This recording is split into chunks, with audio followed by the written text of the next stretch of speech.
For me, why I want to keep doing this is that there is an immense amount of joy in being tied to a land that is improving. And so trying to understand what a person can do within their lifetime, change or a difference. People in agriculture are in a very unique position to do it at a really large scale.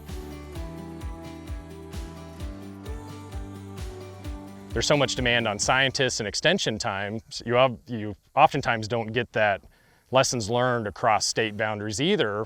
So what this is doing, it's opened up a pathway where we have collaborations of every land-grant institution tied to extension, growing research tied to it.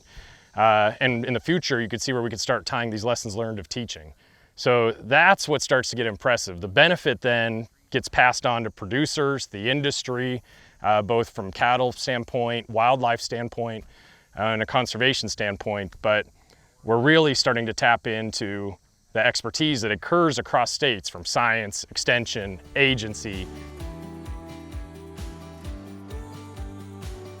We're working with those ranchers on preserving the grasslands that we have. Grasslands are being eliminated at an alarming rate, and we want to save what we can.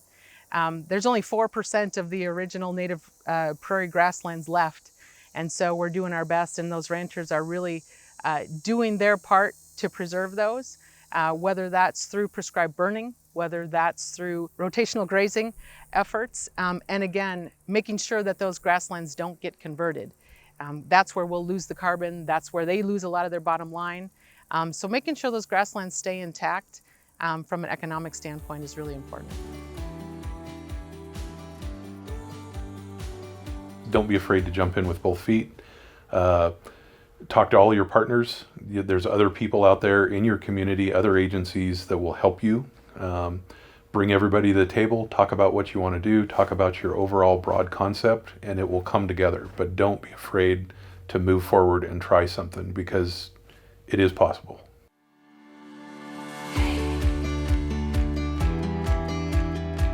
Sagebrush landscapes are part of that natural and cultural heritage out here.